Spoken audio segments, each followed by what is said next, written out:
Halo Besti. Nah, kembali lagi di podcast dating. Jadi di podcast kali ini kita sudah masuk ke podcast dating episode ke-7.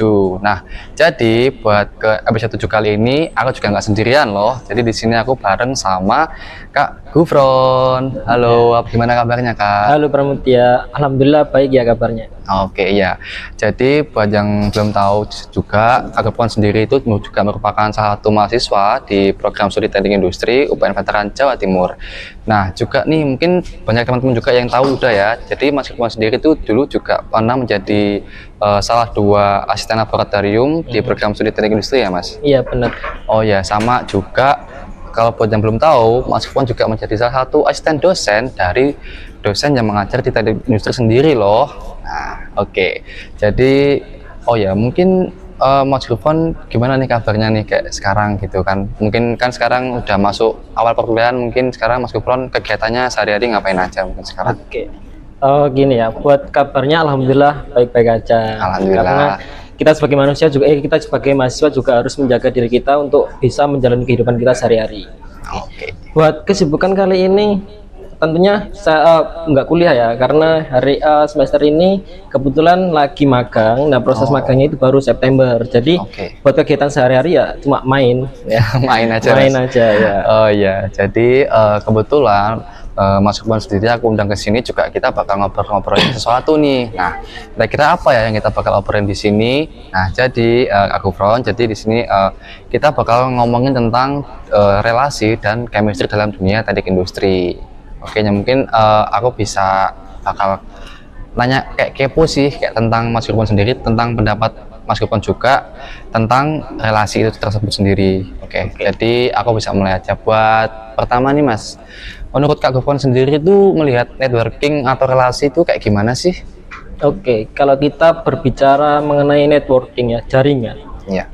Kita bisa katakan jaringan itu ketika kita bersama dengan orang, atau kita bisa katakan jaringan itu ketika kita ada hubungannya dengan satu orang maupun dua orang atau lebih. Nah kalau kita satu orang itu nggak bisa dikatakan jaringan, karena kalau misalnya kalau kita berbicara mengenai IPA itu kalau satu itu namanya sel, tapi kalau kamu kumpulan dari sel itu namanya dari jaringan.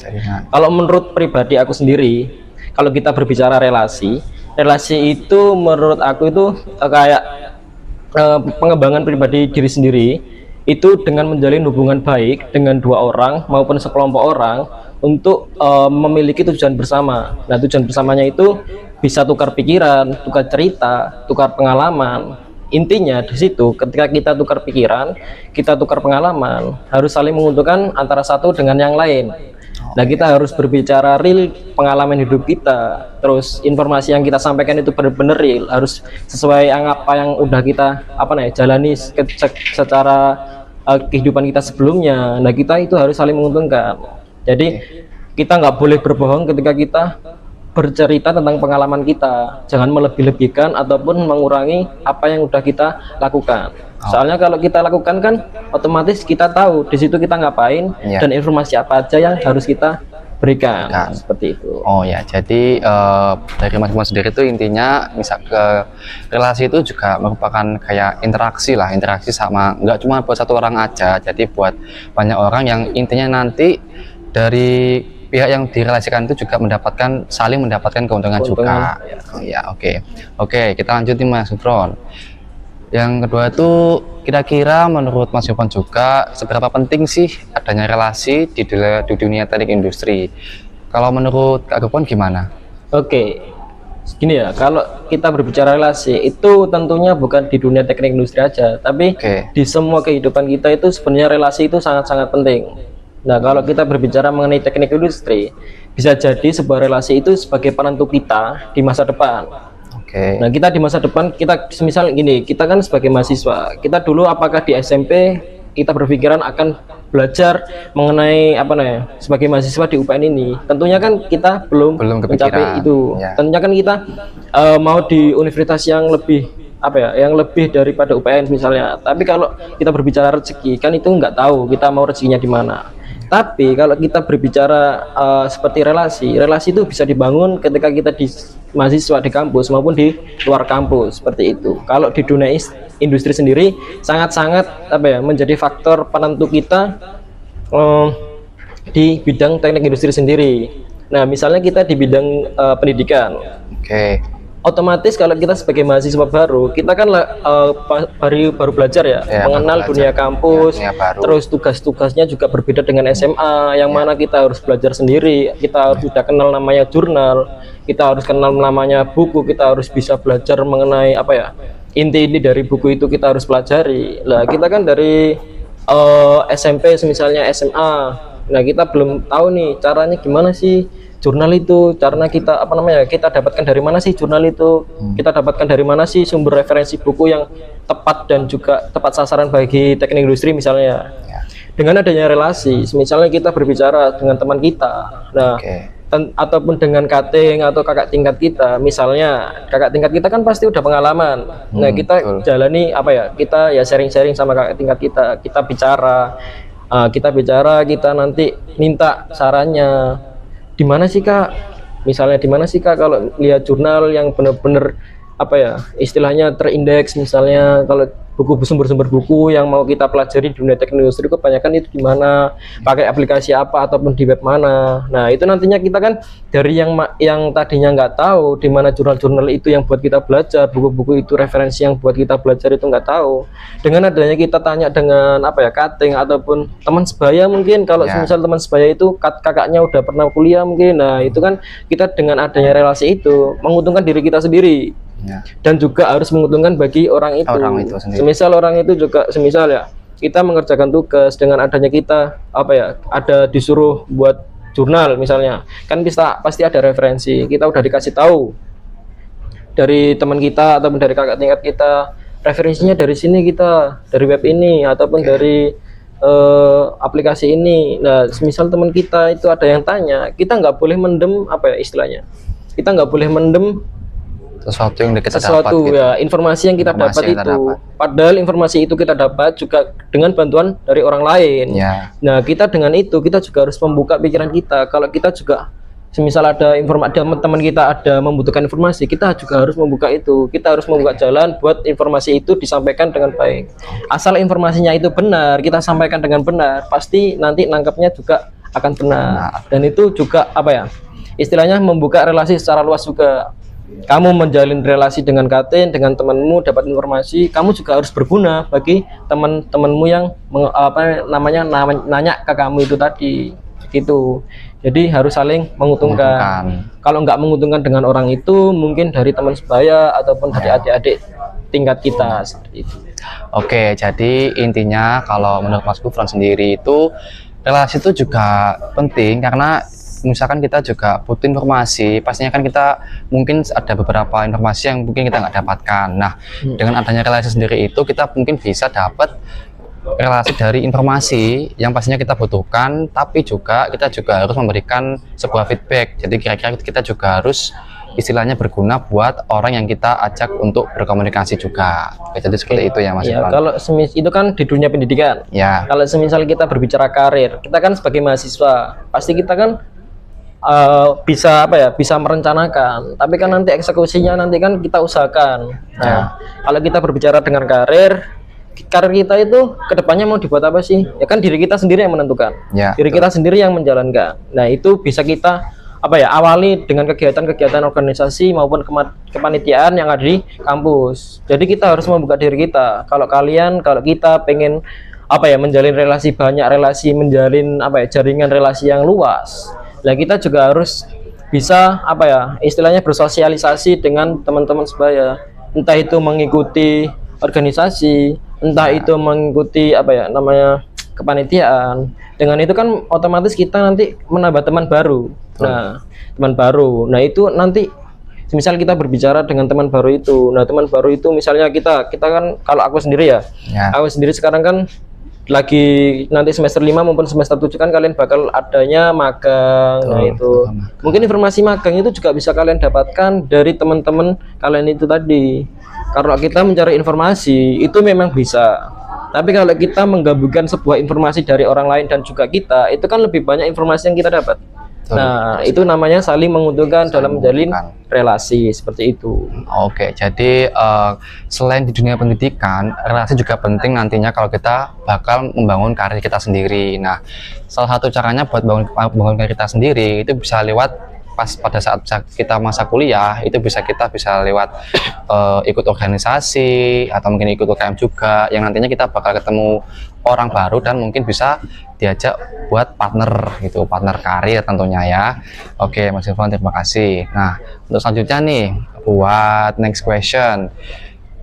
Oke, jadi dari pengalaman Mas Irfan sendiri, kan tadi kan sempat aku singgung Mas Irfan juga pernah menjadi asisten dosen ya, salah satu dosen di teknik industri. Nah, gimana sih awalnya kayak bangun komunikasi dan chemistry yang baik sehingga dapat menjadi atau bisa apa ya istilahnya ya, menjadi asisten dosen lah kayak gitu. Oke. Aku ceritakan ya, buat menjadi asisten dosen, sebenarnya buat asisten dosen juga aku juga apa ya, nggak berpikiran ke situ. Jadi bukan tujuanku sebenarnya.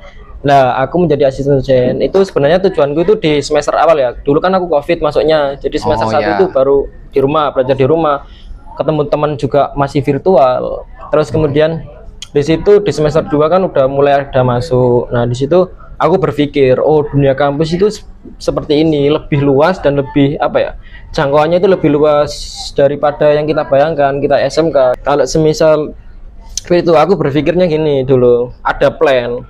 Sebenarnya semester 1 itu kan aku udah di rumah aja, nah, virtual. Aku ngomong sama diriku sendiri, kalau seperti ini aku semester 4, semester 5 harus udah kenal minimal 1 dosen.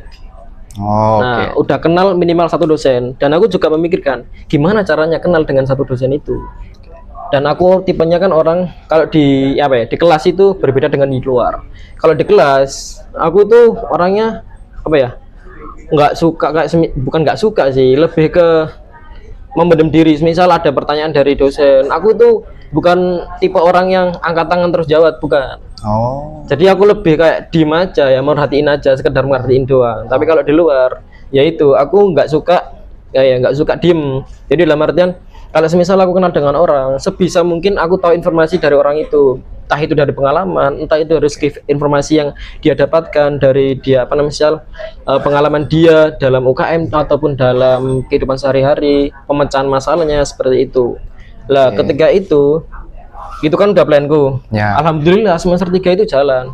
Ikut himpunan, ikut UKM, penalaran, terus ada ikut apa namanya, organisasi luar juga dari Tuban, terus ada apa namanya, panitia-panitia, ada FD, ada KPM. Nah, di situ udah tercapai di semester 3. Kemudian di semester 4, nah itu aku ada semisal ada kuliah. Nah, di kuliah di situ itu ada pengalamanku. Aku ngerjain tugas. Di mana di ngerjain tugas itu di dosen itu kayak apa ya, acuh tak acuh dengan aku karena aku diamnya aku di kelas itu tadi. Nah, di situ aku pemantik lah. Nah, di situ ada pemantikku, ada perlombaan yang diadakan TI, namanya IFS, salah satunya ada LKTIN. Nah, aku dulu itu emang dari SMK itu basicnya penelitian, suka LKTI dari SMK, terus lanjut ke SMA, lanjut ke mahasiswa ataupun UPN ini. Nah, di situ aku mau nggak mau harus ikut LKTI itu, dan aku pengen nunjukin kalau aku itu di dalam kelas berbeda dengan aku yang di luar kelas. Nah, di situ aku mengajak siapa? Aku mengajak relasi itu dari UKM. Aku ada kenalan. Kan UKM penalaran dan kreativitas. Nah, itu aku ajak buat penelitian itu. Ada dari teknik lingkungan sama informatika kan. Nah, di situ ajaklah di situ aku. Kemudian di situ kita ikutlah LKTI itu tadi. Nah, kebetulan di LKTI itu jurinya itu dari dosen teknik industri semua. Ada Bu Isna, terus ada Pak Trang, kalau nggak salah satunya itu Budira. Nah, ya di situ barulah ikuti itu, dan alhamdulillahnya lolos ke semifinal. Lolos ke semifinal itu, kemudian kan finalnya itu kalau nggak salah online, masih online karena masih apa ya istilahnya, beralih dari segi apa namanya COVID itu tadi ke yang biasa, perkuliahan biasa. Jadi di situ online. Kemudian dan alhamdulillahnya pas pengumuman itu dari dari apa ya, dari UPN itu juara 3. Lah itu timku. Oh, wow. Dari kan itu kan umum buat nasional kan, dari universitas mana aja. Dan alhamdulillah baru di situ barulah Bu Isna kenal aku. Oh. Nah waktu itu semester 4 atau enggak semester 5 itu aku baru ngambil mata kuliah Bu Isna itu tadi. Di mata kuliah itu kan belajar mengenai apa ya, mata kuliah UPN TI kan. Nah mata kuliah TI. Nah, waktu di situ ternyata Bu Isna itu enggak mandang aku sebagai mahasiswa doang. Jadi Bu Isna sering apa ya namanya minta bantuan ke aku. Entah itu aku diajakin penelitian, entah itu aku diajakin ngurus tugasnya, entah itu aku diajakin pembukuan, entah. Nah, sampai situ akhirnya Bu Isna itu di semester berikutnya barulah aku juga malah dimintain sebagai pengajar itu tadi. Lah, asisten dosen, di mana dia asisten dosen, dikatakan asisten dosen itu sebenarnya aku nggak mengikat aku sebagai asisten dosen. Cuma beberapa temen ataupun kakak adik-adik tingkat itu menganggapnya aku asisten dosen. Padahal aku itu sebenarnya cuma sekedar membantu dari Bu Isna itu tadi. Sampai akhirnya aku mengajar di beberapa mata kuliahnya Bu Isna itu karena Bu Isna berhalangan hadir itu tadi.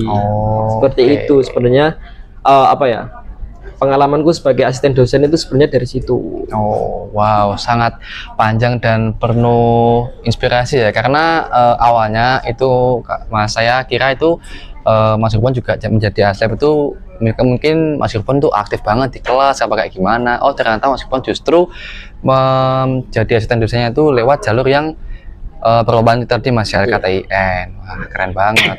Oke, jadi mungkin bisa lanjut ke next pertanyaan aja. Mungkin berdasarkan pengalaman Mas Irfan sendiri nih, Mas Irfan punya tips nggak buat gimana sih caranya kita buat mulai bangun relasi sama orang lain? Mungkin dari Mas Irfan sendiri gimana? Tips ya? Ya, tips buat kita tuh ngebangun kayak hubungan komunikasi yang baik lah sama orang lain. Kalau kita berbicara relasi kan pasti kan nggak sama diri kita sendiri, pasti kan sama orang lain. Tentunya tips dari aku itu jadilah diri sendiri. Jadi diri sendiri. Intinya jadilah diri sendiri itu ketika kamu menyampaikan informasi tentang dirimu ataupun tentang pengalamanmu, ya udah kamu ceritain apa yang udah kamu lakuin.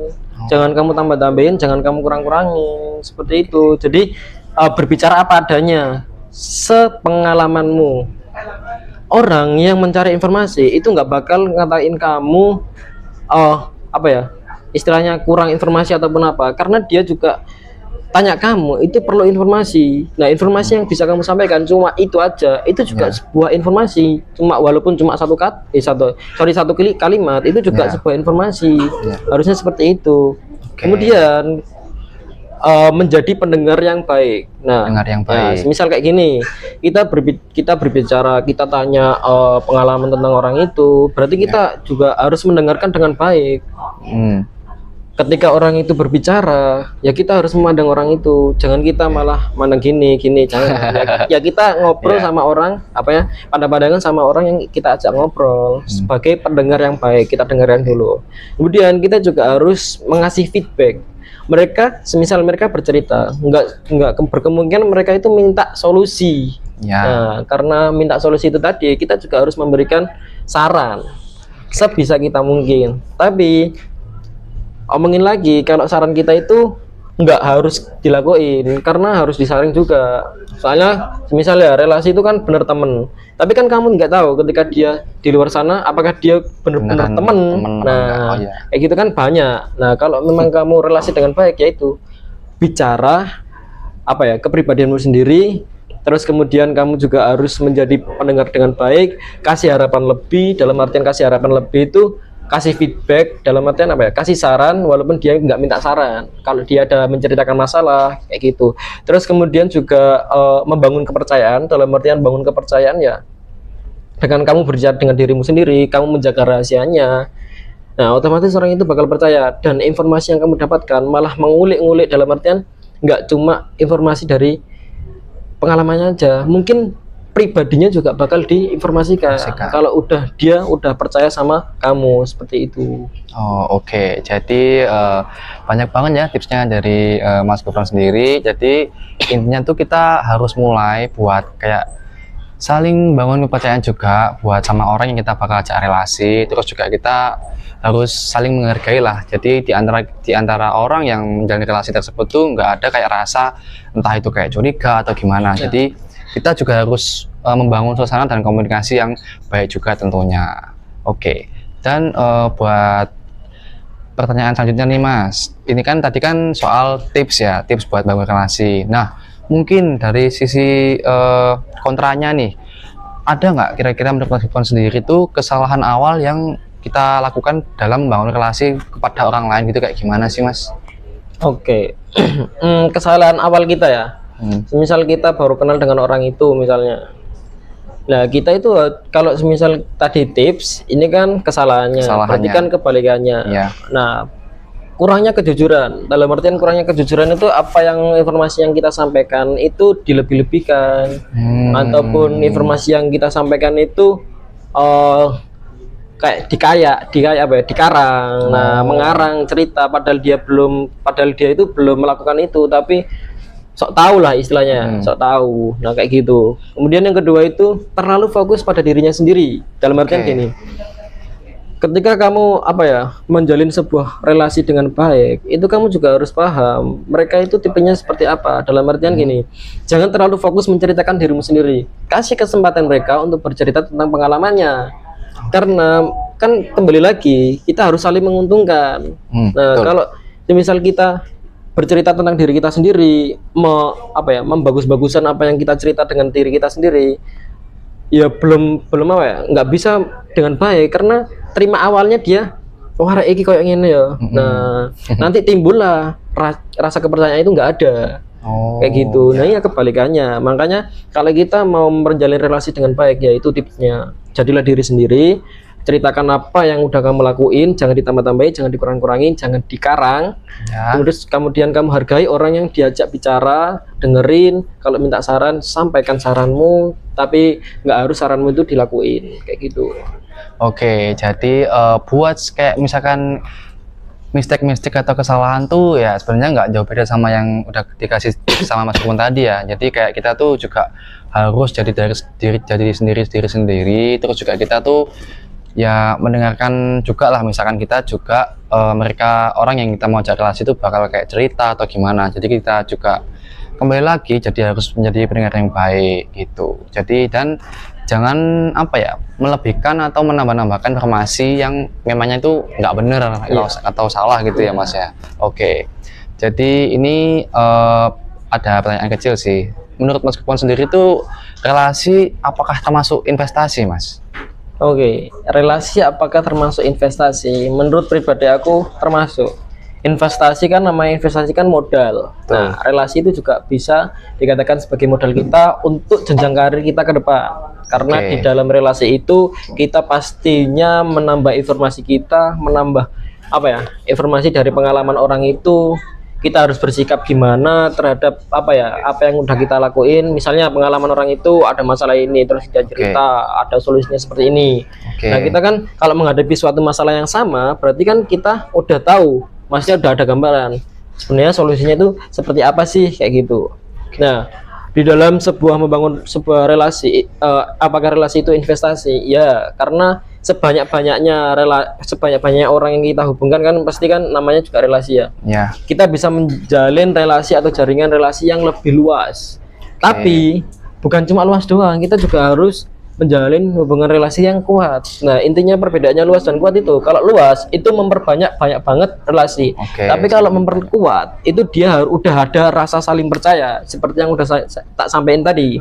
Bahwasanya kalau semisal kita udah membangun relasi yang seperti itu adalah modal dari investasi kita. Dalam artian semisal aku ada temen dari semester 1, lama udah gak ketemu, ternyata dia ada informasi magang di SB-nya atau SG-nya misalnya. Nah, itu kan otomatis ada informasi baru dari teman-teman kita yang dulu. Nah, apakah termasuk investasi? Ya, termasuk.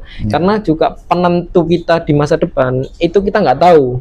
Entah itu kita mau jadi dosen, entah itu kita mau jadi pekerja. Bisa saja kita belum dapat pekerjaan, terus lihat SW atau SG-nya teman kita diajak. Nah, bisa jadi yang dia ngembangin bisnis terus kita diajak. Nah, dari situ kan pasti dia orang yang mau ngembangin bisnis itu pasti kan di teman terdekatnya Ya, dulu. teman dekatnya. Nah, diajak. Nah, itu adalah modal dari kita. Jadi investasi, relasi itu termasuk dari modal ataupun investasi yang tadi itu.